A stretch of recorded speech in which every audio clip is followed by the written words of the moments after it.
but you don't have to. So what's so cool about heart focused breathing is you can do this while you're driving. You can do it in a staff meeting. Nobody needs to know you're doing it, right? Because and one of the things we hear a lot, well, I don't have time to practice stress management. I'm too stressed. Well, it's true. You'd be surprised how often you hear that. So with heart focused breathing, like my answer to that, you have to breathe anyway. This isn't causing you to take any more time, just that practice. Just that is the amount of benefits that people can get if they really do it and remember to do it, is surprising for a lot of people. Welcome to Take a Deep Breath. Today's Breathcast guest is Dr. Rollin McCraty. He is a scientist, psychologist, executive vice president and director of research at the HeartMath Institute. And we are talking today about heart coherence. Now, this isn't a term I was particularly familiar with. I've heard of heart coherence breathwork in the past, but didn't really know too much about it. And I have to say, this blew my socks off. Really, really interesting guy, and has got the perfect background to get into this kind of field of work. Field, no pun intended, magnetic fields, just in case. But good conversation. We're talking about this breath work where you feel gratitude, and how to do this breath work routine. So stick around, because it's if you're on Take a Deep Breath, you're going to be interested in that sort of stuff, but also about the electromagnetic fields that we can scientifically measure, that our heart is giving off, that are several feet or meters away from where our chest is, and we can detect what's going on there, and how we can put ourselves into coherence, and what all the benefits are there, and a load more. There's sort of 50 minutes of conversation here. I've linked to all of the usual stuff below, so if you want to check out more about HeartMath, you can do that.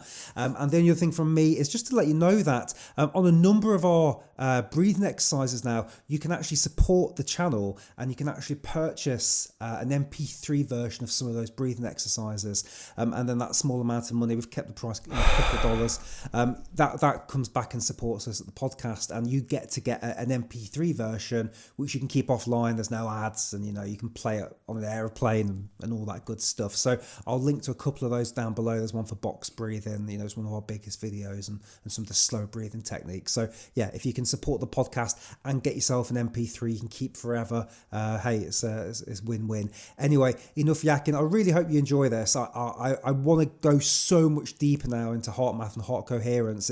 I just know this has just woken me up onto another path now when it comes to something relating to breath and wellness and a whole other route of stuff. I don't even talk about like the power of prayer. I don't want to even go down this route now, but it's so exciting, all these different things and the connections. Anyway, without further ado, here is Dr. Rollin McCraty from HeartMath. Cheers.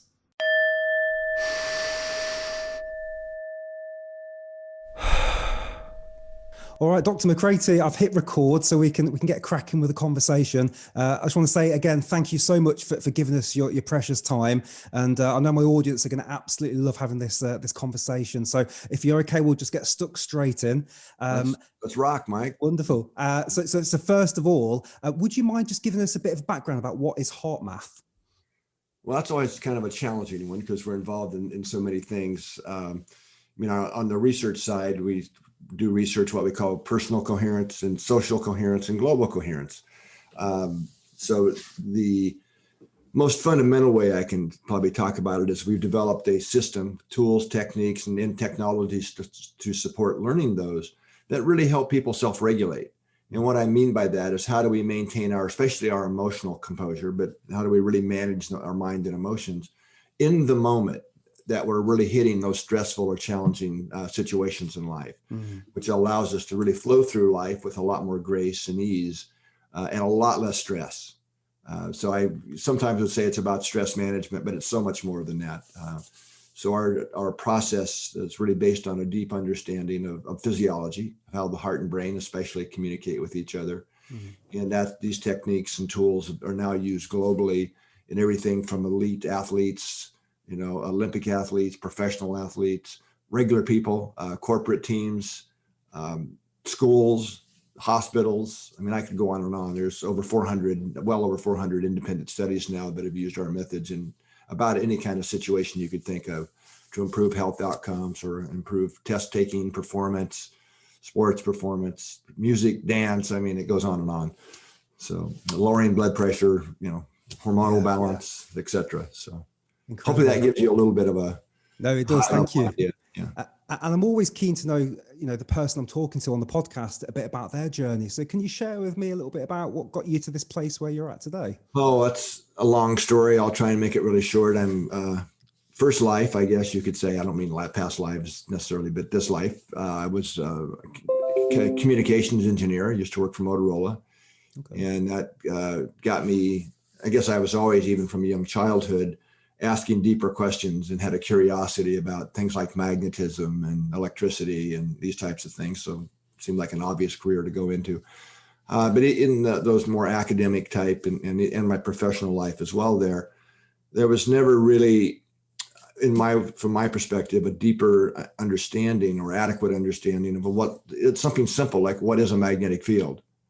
And we still don't know that in truth, but to ask professors and they'd give me mathematical formulas describing its behavior, but I was always asking, well, what is it? Mm-hmm. And no, don't ask that. And it was more or less what, the energetics were there around that. So anyway, that got me into ultimately through a long journey into the study of consciousness and through some different ways, and actually got a degree in consciousness studies, one of the first ones back in the 80s, an accredited university here in California. It's what brought me to California. And then I got involved in more humanitarian type things, kind of following my heart that I would say now, that I didn't know then. That's a whole long journey there that got involved in. We actually pulled off being able to demonstrate that you could really grow food and feed the world's hungry populations in the middle of the deserts with this thing called spirulina. I was involved in the first group to ever introduce that, which is that was back in the 80s, so a long time ago. Wow. Anyway, that didn't go anywhere, and that's where I really realized it wasn't the technology, it was really about consciousness. That until we evolve human consciousness, which is where the blocks are, it's not the technology. But I really understood that at a visceral level after that experience, and basically said, to heck with this humanitarian stuff. I'll go make money again. So I started a company which became very successful. And long story short, there, another sports car in the driveway wasn't going to necessarily do it for me. That had a deeper yearning, and that's when I ran into and met Doc Childrey, who's the founder of HeartMath. And through those early interactions with him, got to know him pretty well. I started to realize that what later became the HeartMath system, it was something that really could evolve consciousness on a global scale. That it was the missing piece that was really needed on a global humanitarian level. So I sold that company and now have a couple of degrees in psychophysiology, and started the research center here about 30 some years ago. Yeah, wow. So that's I hope that gives you a bit of a sense of. It does. And I apologize because I'm asking quite broad questions here. And obviously you're trying to condense everything and all this science. So, I'm giving you broad answers. No, it's great. No, it's great. It's really useful. Because I guess what I'm keen to do is get stuck into. So how can we unite the world with heart coherence? Can you give us a flavor of what that looks like? Well, unite the world, that's a tall order. That gets into the global, social and global aspects of our work. And well, from my perspective, Mike, the true answer there, the real answer is that it does get back to what I was just talking about. We have to evolve consciousness to its next level where we can rise above, right, our own biases, come out, vanities, these types of things. And which really what underpins that is the ability to better self-regulate ourselves, to really kind of see from a more objective thing that we really are one wholeness. And that in the global side of things, that's part of what we're really proving, is that we are deeply and fundamentally interconnected. That's not just some new age metaphor, and that we are one wholeness, but expressed in our diversity. And that's where we get into problems, right? All of our unconscious biases and stuff. But so basically, the ultimate way that, or the quickest way to evolve consciousness, which is a big deal, shifting consciousness to new levels is not a trivial thing. But that's what it's really going to take. It's not about new policies and things. I can say it really simply, which was said by, God, I'm blanking on his name right now, many years ago. Can't we just get along? Right? So that was God, I can't believe I can't remember his name. Yeah, right now. who said that? I can't. Yeah. Oh, I know exactly who it is. I'm just Is kind of having is one of that those come from a moments, song? brain Yeah. moments right now. Yeah. Anyway, that's so a lot of our programs in the social side are really helping giving people tools and techniques to actually do that. Yeah. To learn to actually listen to each other and understanding just to hear where they're coming from doesn't mean you have to agree with them, right? But at least we can hear each other and start to find common ground and these types of things. And so anyway, let's dial it right down to the individual now then. So with my elementary level knowledge of what the heart does, it pumps blood and pumps oxygen and carbon dioxide around. But obviously there's so much more going on than that, isn't there? Can you give me a bit of a flavor of what's going on with the heart? Well, sure. I mean, world. Most people conceive of the heart as a pump, as you just said. Actually, the new science suggests it may not even actually be a pump, but more of I don't want to get, that's a whole track we probably shouldn't go down right now. But certainly it's involved in regulating blood flow and keeping the circulation going at a physical level. But it's much more, as you said. The physical heart also has what's technically called the intrinsic cardiac nervous system. And this is from the field, it's called neural cardiology. So in other words, the nickname for that is the heart brain. And this was the name coined by the neurocardiology community, not me. Because they're literally saying that the nervous system in the heart is a functional brain, has all the neurons and the way they're interstructured and wired together to be a literal functional brain. Yeah. That's been proven now that these neural structures in the heart have long-term memory, short-term memory, neuroplasticity, neurogenesis, all the things that you would ascribe to a brain. Now, what's interesting here, this is going to sound like some new discovery, what I'm about to say, but it's actually not. I'll tell you that up front. It's been known since the late 1800s, is that the heart actually sends more information to the brain through the nervous system than the other way around. Yeah.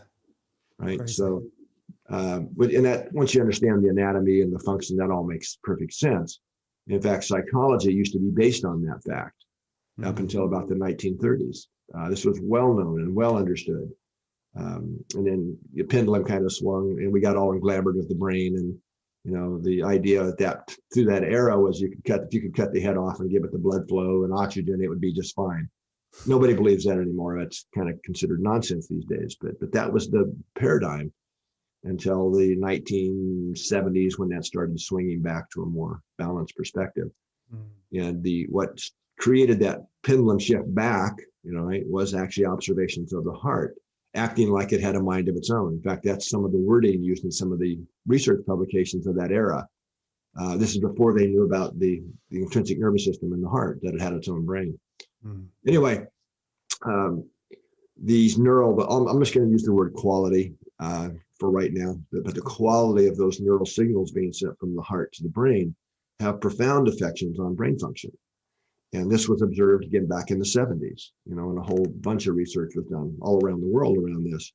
And two terms were introduced back in that time, long before I came along, on the research side of things anyway. And those terms were called cortical inhibition, right? Our cortex, the part of our brain we get paid to go to work for, is literally inhibited when when the signals from the heart are kind of chaotic, right? Which is what they naturally emerge when we're feeling things like frustration or impatience or anxiety, etc. The other term introduced back then was called cortical facilitation. So we can facilitate brain function.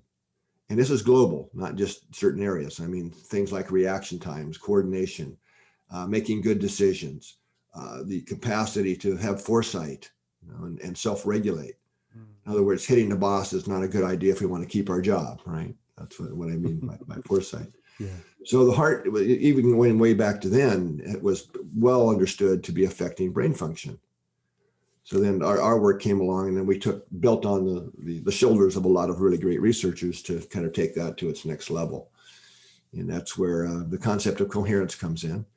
So the heart and brain really can become in what we call synchronized, or the brain becomes synchronized to the heart. And that's what underlies cortical facilitation. Now, so there's let me see, I'm trying to think of the simplest way in the short amount of time to describe this. Let me back up a little bit here and just say that one of the windows into us to observe and really understand what's going on in this communication between the heart and brain, this two-way street of communication, is a thing called heart rate variability. Now, most people know what heart rate is, right? How many times do the heart beat in a minute? Just counting, so that's your heart rate. Yes. In beats per minute, times it beat in a minute. But in reality, our heart rate is changing with each and every heartbeat. So every single pair of heartbeats, if you measure the time between those beats, it's always changing. It's always varying. And if that weren't true, we wouldn't have a heart rhythm, right? So there used to be these concepts of the heart's like a metronome. Completely wrong. In fact, if the heart is beating more like a metronome, where that time between heartbeats isn't changing, that's one of the very best indicators of future serious health problems. So this is called heart rate variability, measuring this variation in beat to beat change. And if you plot these beat to beat changes, this is where a graph's worth 1,000 words. You actually see that the heart, which is what underlies the heart rhythm, right? So you see the up and down of the heart rate changing. Well, how much of that we have is important as a measure of health and health status and resilience, these kind of things. But at a deeper, more fundamental level, if you look at what I call the pattern of the rhythm, it actually reflects our emotional state. So we have these what we call incoherent patterns, which are naturally emerge when, as I said, when we feel frustration or anxiety or impatience, these types of things. That rhythm becomes very chaotic looking. But frustration looks different than anger, which looks different than anxiety. The pattern, so you can tell with fairly good accuracy, about 75% accuracy these days, what somebody's emotional state is, just by looking at the rhythm of the heart, the pattern. Now, on the other hand, and that all of those chaotic rhythms or incoherent rhythms are associated with cortical inhibition. So they're going right up to, remember, the heart's sending all this information to the brain, and there's direct neural pathways to every major brain center. And one of those is a very core of our brain called the thalamus. And one of its many roles is to synchronize the electrical activity of the brain globally. So when we have these incoherent or erratic signals impinging on the thalamus, it basically desynchronizes brain function. So that's when we make, if we get a little angry at somebody, we blurt out something that, a minute later you're saying, oh my God, I can't believe I just said that. Right. We've all done that, right? And more than once, usually around the same person, with the same person around the same issue. Cortical inhibition.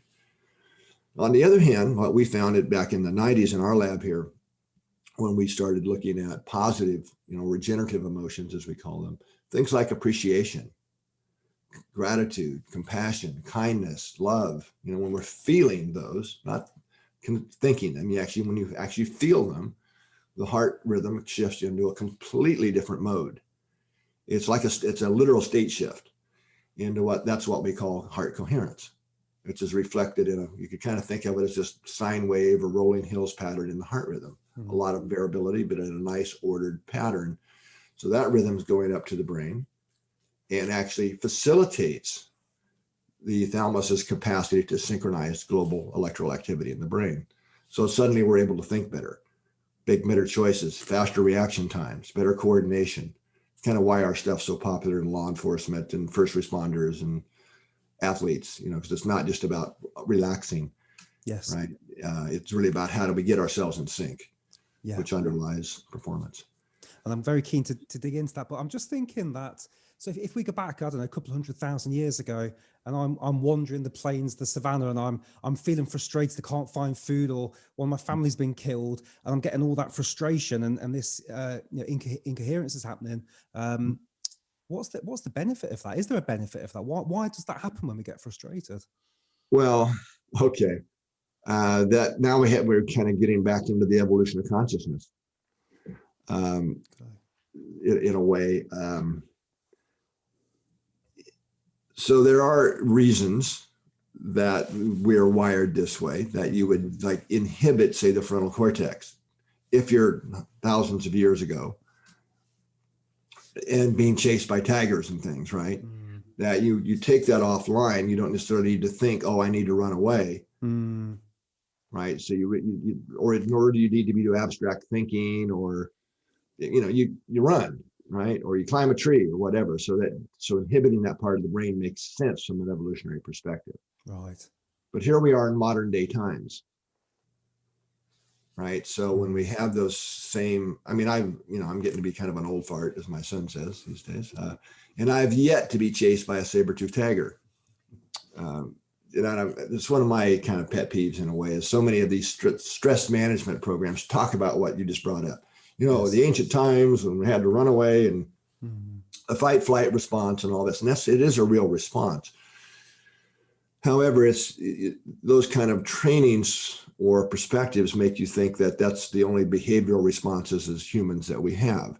It's just not true. So the fight or flight, run away, fight somebody, there's modern day versions of that, right?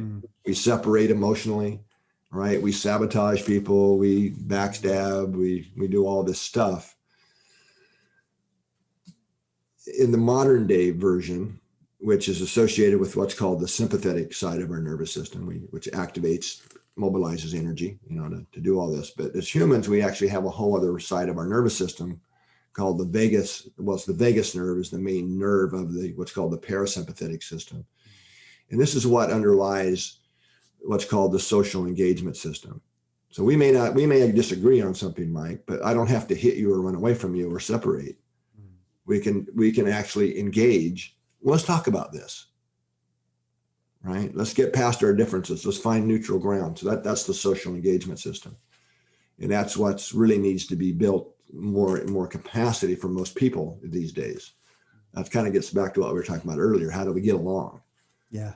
Right. Yeah. Is that capacity to self-inhibit ourselves, to self-regulate, to socially engage.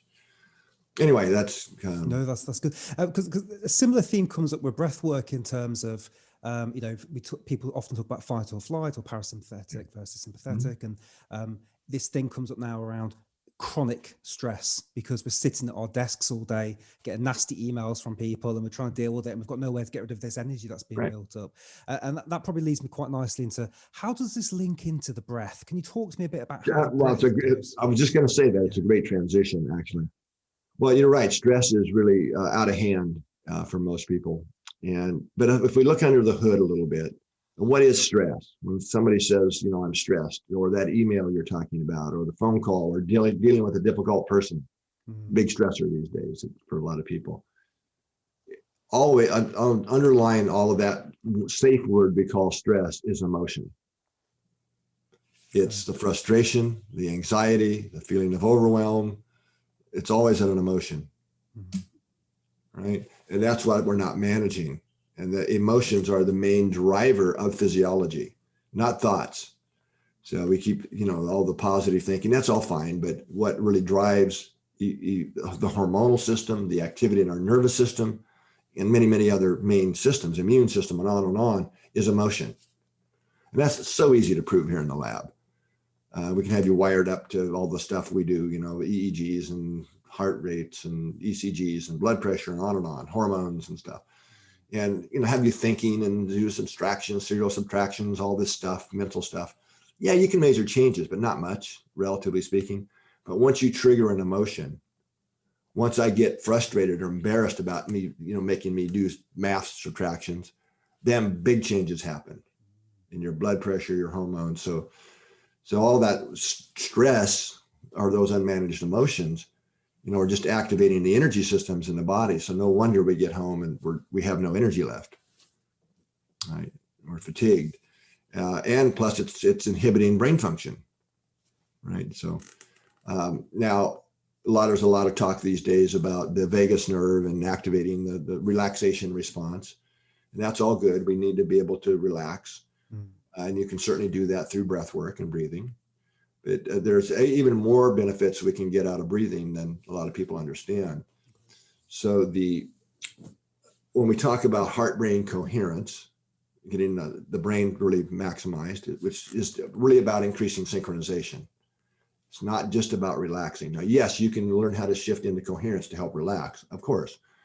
But the thing about being in these heart rhythm patterns, coherent or incoherent that I was talking about, Mike, that can occur at any heart rate.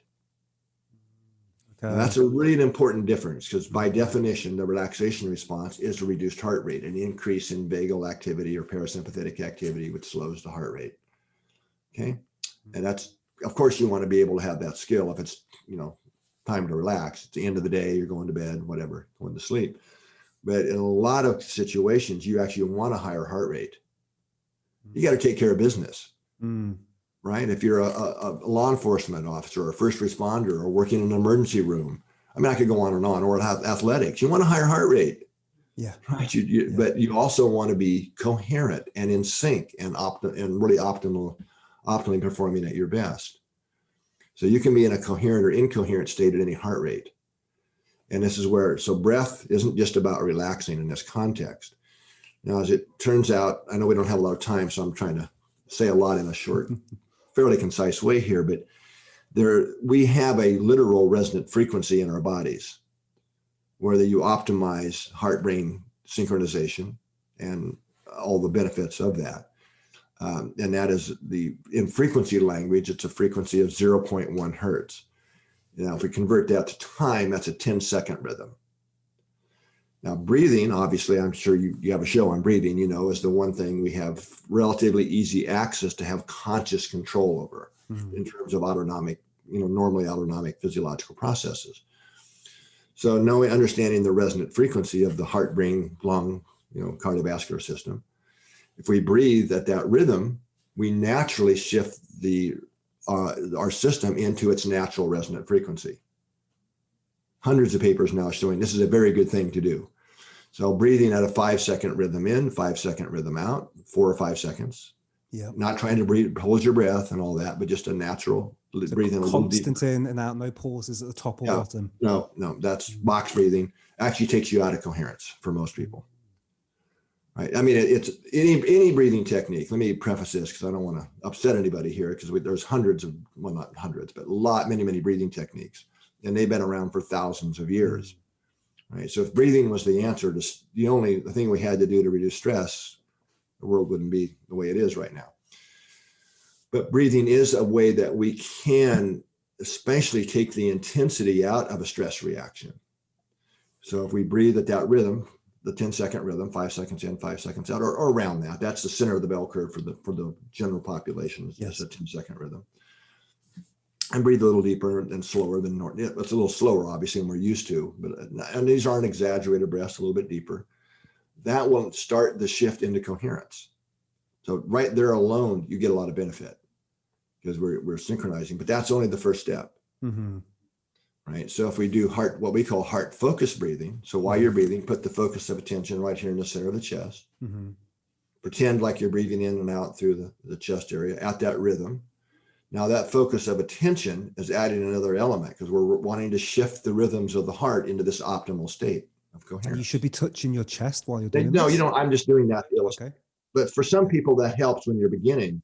Yes. Put your hand on your chest just to keep your attention there. Yes. Okay. But you don't have to. So what's so cool about heart-focused breathing is you can do this while you're driving. You can do it in a staff meeting. Nobody needs to know you're doing it. Okay. Fantastic. Right. Because and one of the things we hear a lot. Well, I don't have time to practice stress management. I'm too stressed. Well, it's true. You'd be surprised how often you hear that. So with heart-focused breathing, like my answer to that, you have to breathe anyway.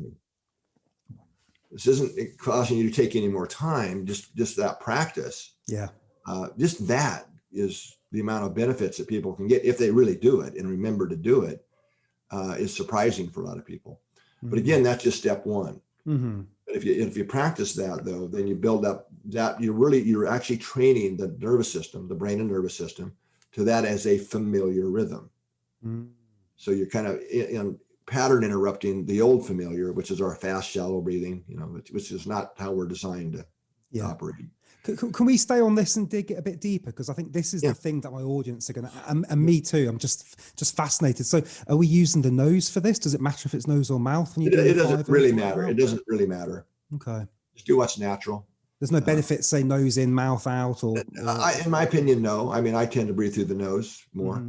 Unless I'm stuffy or something, but it's really kind of sort of both. I mean, that way you're getting the filtering of the cilia in the nose and the ventricles and all that. But it's really the rhythm we're trying to shift to get the bottom in sync, the heart and brain in sync, and the lungs and the whole system. So now here's the thing. If you go off to get us, if I go downtown Boulder Creek here where I live and get 100 people, line them up and have them do this heart focused breathing at that rhythm, after about a minute, for half the people, that's going to become uncomfortable. Okay, why is that? Well, it's not, the reason is, well, this gets into a whole other, we could spend a whole show on this, but how the brain works, it's not familiar. Right. So there's a part of their brain, the amygdalas, that in their job is determining what's familiar and not familiar. So to do that, they have to have something to refer the now to, what's happening now, both from the internal rhythms of the body and from everything in the external world, everything we're seeing, hearing, smelling, etc. It's constant, very rapid process of familiar, not familiar is going on. So again, we could do a whole show just on that and how important that is, because it really explains why we don't like change and why it's so hard to sustain new practices until we shift that baseline that the now is being compared to. So basically, what I'm saying at a physiological level, the same thing's going on for our blood pressure set points and breathing rhythms. So if it's a rhythm, if we have a familiar pattern, because the brain, what's familiar, the brain likes. That's what we experience as comfortable. Even though it could be a maladapted rhythm, it's totally not appropriate for our long-term health. Yes. Right. It's just because it's familiar. So breathing at that rhythm is unfamiliar to the brain and nervous system.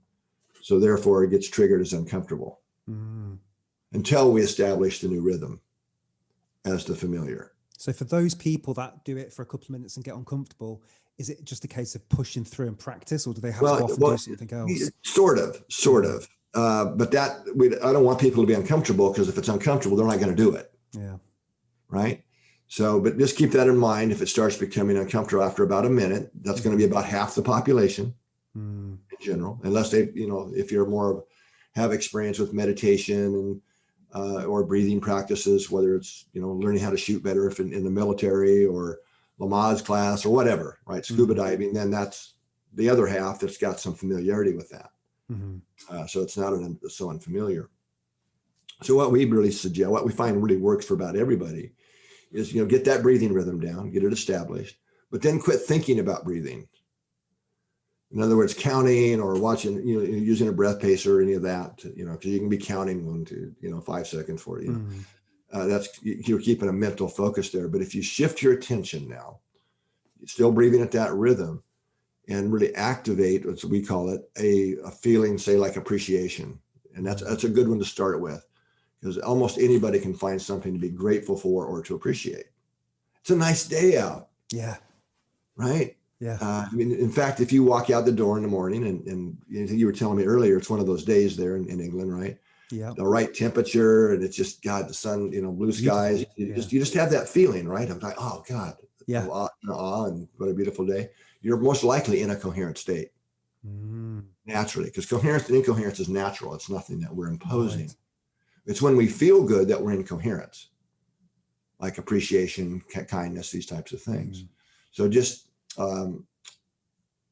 appreciate something. It could be that feeling you have at a special place in nature that you like to go to, whether it's the ocean or the forest, but it's not trying to visualize it. It's how do you feel when you're there?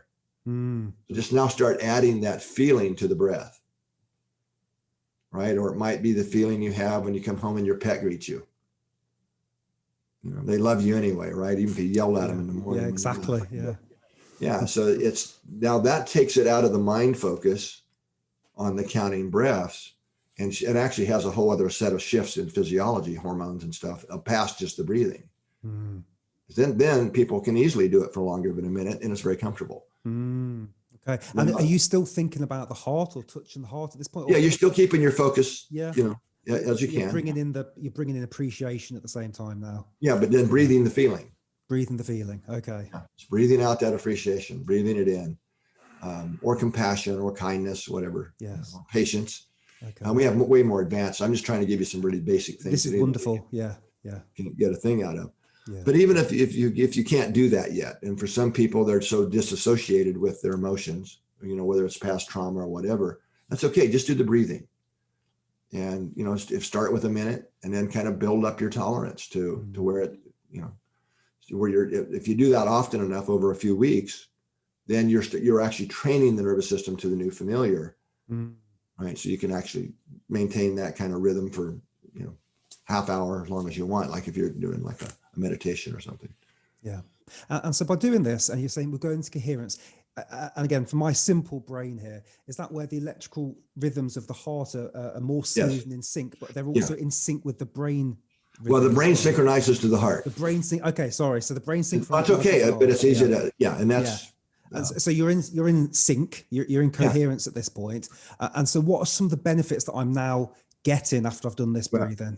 That's 400 plus studies, right? Lowered blood pressure, better hormonal balance, better capacity to self-regulate, better decision-making, et cetera, et cetera. Okay. I mean, that all on coherence, that heart-brain synchronization, or getting our physiology in sync, underlies all of that. Yes. Okay. Does that make sense? Because it's really in sync that maximizes, frontal cortex, foresight, capacity to self-regulate, to not say the thing you regret later, right? Because you're more in sync. And is this where the benefits to the immune system kick in as well? Because you're lowering stress, you must be lowering cortisol, I'm assuming, and you just Now you get all those benefits if you sit there, at home and do the breathing, you're training the nervous system. But now the key is to remember to do these practices when you start getting triggered in day-to-day life. Okay. There's the traffic jam. Yes. Right? Or the email. Yeah. That's when you want to, right. When you start feeling that trigger right then and there, start doing the heart focused breathing. Yes. Right. So maybe we're feeling impatience, in a traffic jam or a meeting. Okay. Heart focused breathing. And then in that case, breathe in a feeling of patience. Yeah. Oh, breathing and feeling. I love that. How does music link into this, Dr. McCraty? Is there different frequencies, or is it about personal connections to music from your past? Can that help it get us into that state deeper? Well, yes, it can. In fact, we published a few studies back in the 90s on music's capacity to help facilitate coherence and emotional balance. But let me take it a little different direction here in the time because I know we don't have a lot of time. It's something you asked me about earlier where I know you wanted to go in this conversation. Yes. So I'm going to talk about what we call our personal field environment now. And so when we put electrodes across the chest or the brain, whatever, to measure the brain waves or the electrocardiogram, right? What is literally being measured is current flow. So when the heart beats, it generates electricity. That's why it's called the electrocardiogram, right? Now, whenever basic physics, I'm going to say a lot, I'm going to kind of compact some things here because of time. Whenever we have a flow of electrical current, you create a magnetic field. Okay, this is physics 101, right? That's why it's called electromagnetism. But electric and magnetic fields are very different animals, so to speak. And I'm going to use a cell phone analogy here just to kind of cut through. I'll often ask the question, well, how does the signal from my phone, right, my voice or the text message, whatever, get from my phone to the cell tower, right? Most people say it's magic, right? But no, we know a lot about this in my previous life as a communication engineer. Yes. We're using electromagnetic fields to carry the information, right? So the electromagnet is the carrier. It's neutral. It doesn't care whether we're yelling in the phone or telling somebody we love them, right? I mean, it's carrying the information. Yeah. But so it's the magnetic component that go through things. And the reason I like cell phones analogies is your phone works inside, doesn't it? You can even be in an elevator and make a phone call, right? Yep. So it's the magnetic field that goes through the things. So the magnetic field produced by the beating heart or our brain easily penetrates out into space around us. And you use a different instrument to measure the magnetic field. Current flows by the electrodes. And that's called a magnetometer. And with today's magnetometers, you can easily measure the field, the magnetic field generated by the heart, many feet away from the body. You can measure a brainwave about an inch. So clearly, if we're talking at an energetic level now, these magnetic fields, that the heart's the big player. Feet, inch, right? Yeah. And using actually the same techniques I would have used back in my days at Motorola to decode or demodulate the information being carried by the field, we applied those. Again, this is ancient history for us here in our lab back to the 90s, and called spectral analysis. And sure enough, you can tell a person's emotional state by the information being carried by the heart's field. Wow. with about 75% accuracy again. Wow. So what I'm saying, Mike, is what we feel inside doesn't stay inside the skin. Yeah. It Is that affecting other people then as well? If I'm that was the next step. Yeah, it is. We can measure the fields. How do I know I exist? We can measure them. Yeah. Right. This is not an aura. I mean, I can take a magnetometer and literally measure these and decode that information and tell, pretty good accuracy of somebody's emotional state. Yeah. So the next step was exactly what you asked. Okay, so we know we're radiating the field. Do they affect others in a measurable way? And that was an easy question to answer, actually. Yes. And many studies have been done and published now that show that our nervous systems not only are broadcasting the fields, we're actually great antennas to receiving them. Mm-hmm. Now, as it turns out, physiology, well, I don't want to get too complicated here, but it was proven many years ago by a very famous guy now in this kind of field that biological systems have very narrow windows of the frequencies that they're affected by, mm-hmm. that they respond to.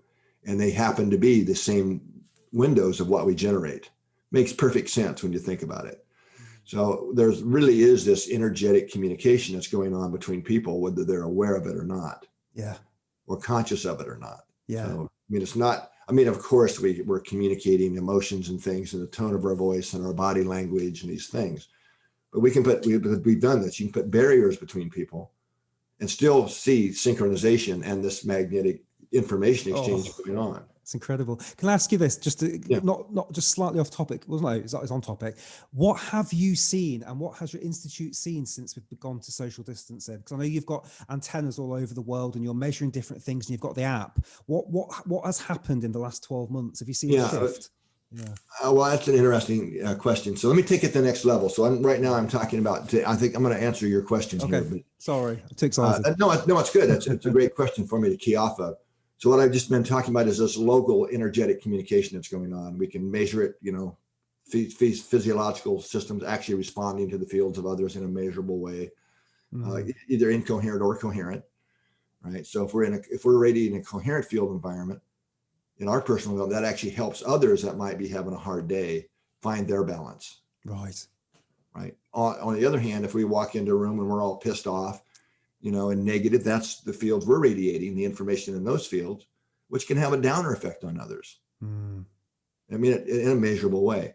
Okay, so now, interestingly, in the Zoom world, even without Zoom, there are new studies that are happening right now that are showing that people's heart rhythms, heart-to-heart synchronization will occur between people who like each other.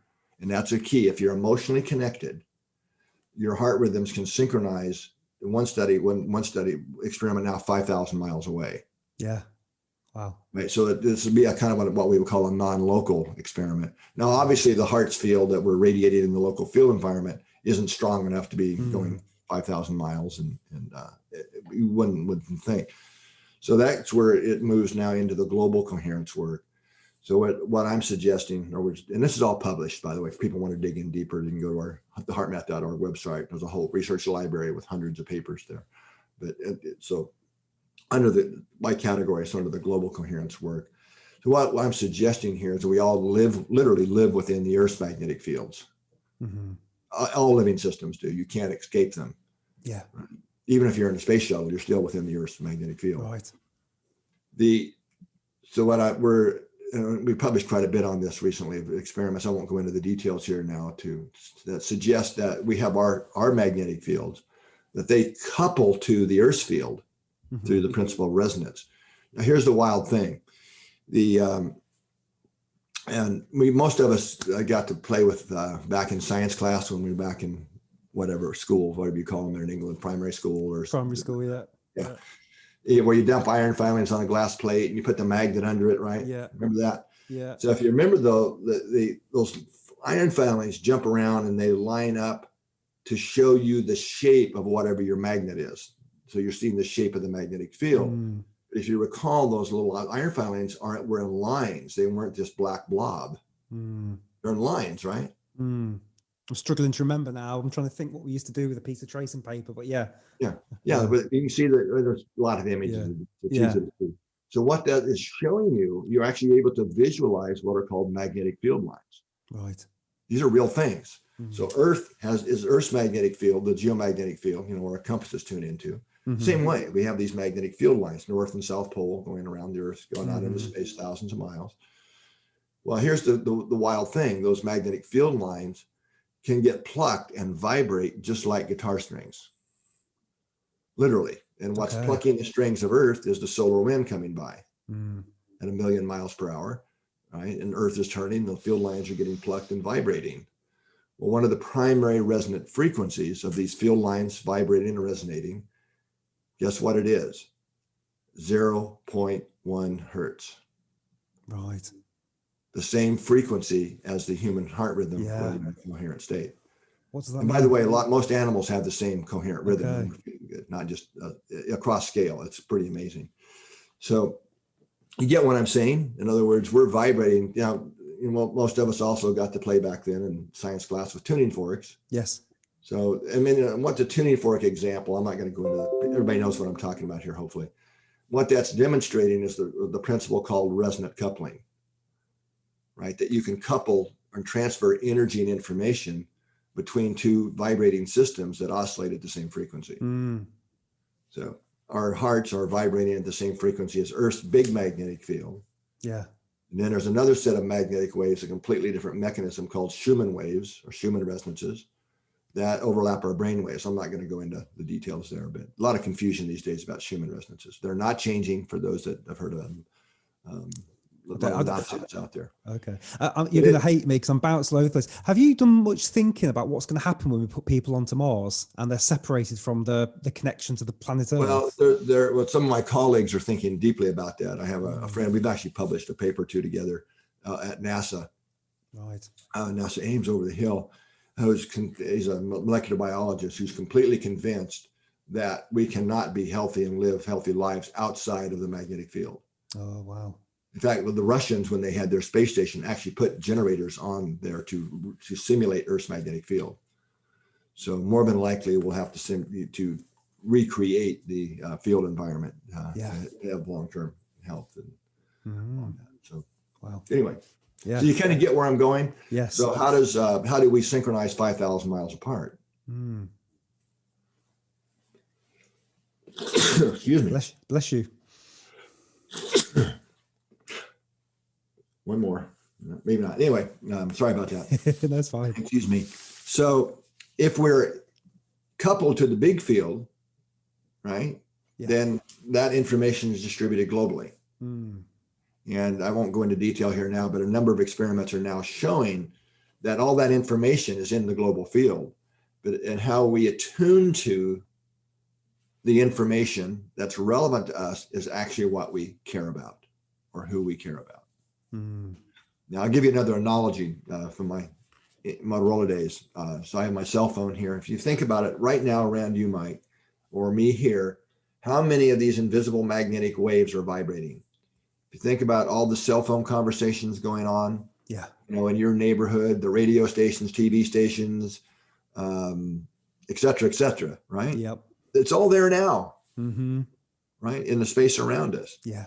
So if you get your phone out, how does it get the information that you're after? Well, quite literally, you tune, right? In this case, the receiver to a resonant frequency of the vibration of interest. And as soon as you do that, voila, you couple the energy and information from all these fields into your phone and you're having your conversation.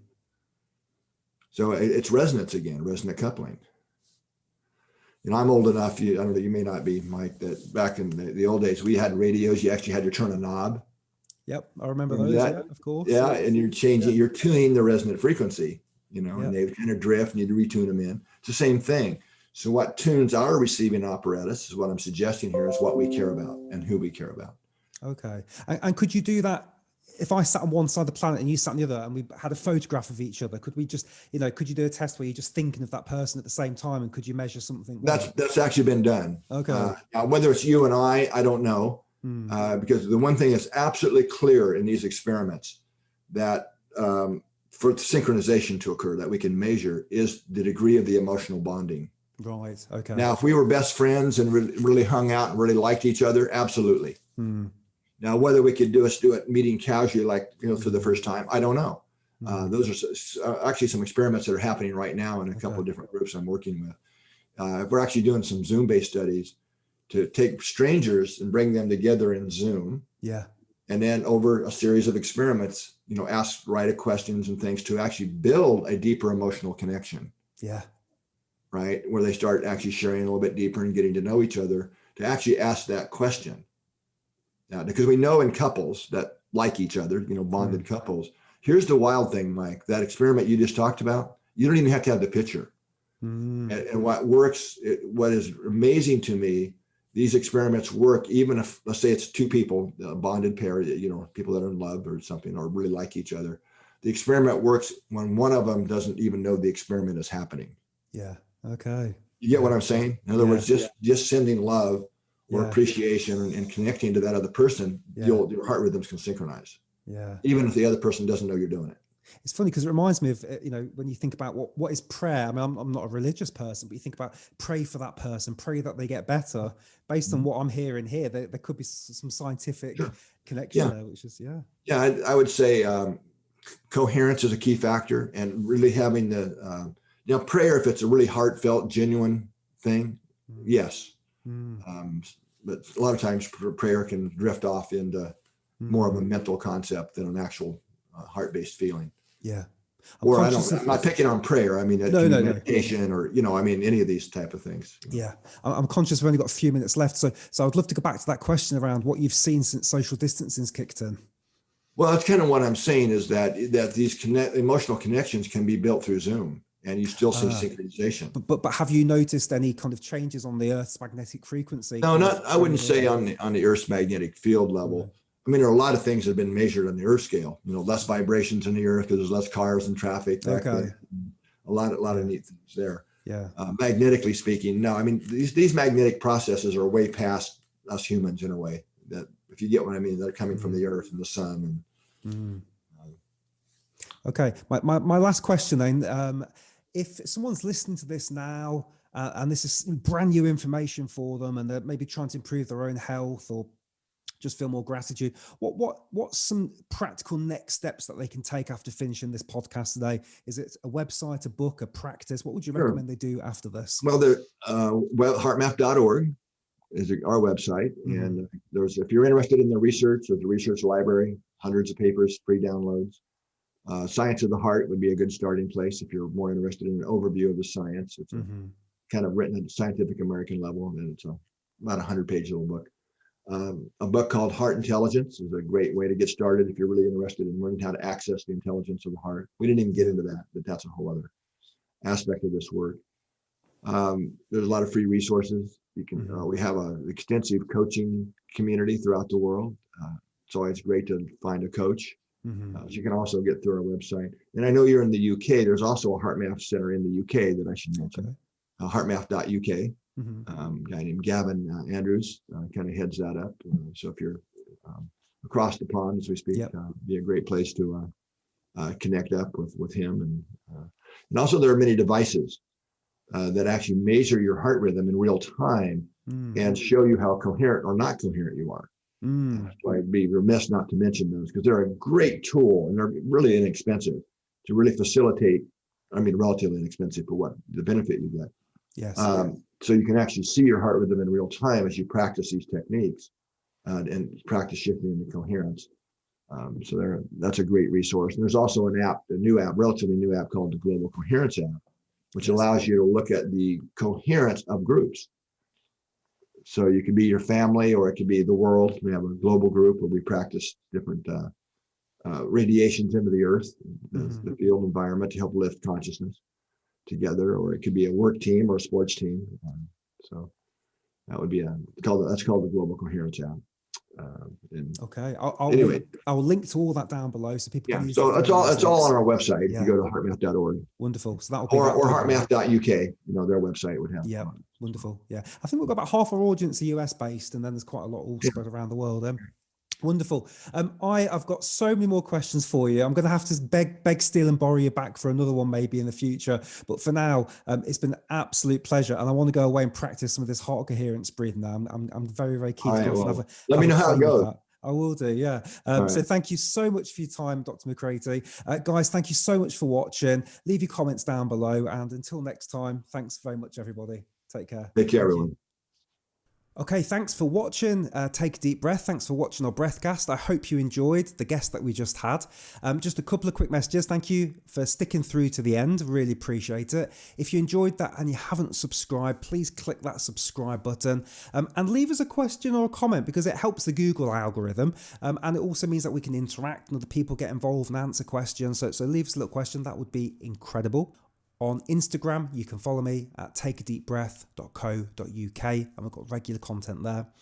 And finally, in the link below, we have a breath store. So what is that? So we have taken some of our top videos. I say we, it's me. I've taken some of my top videos and converted them into an MP3 format.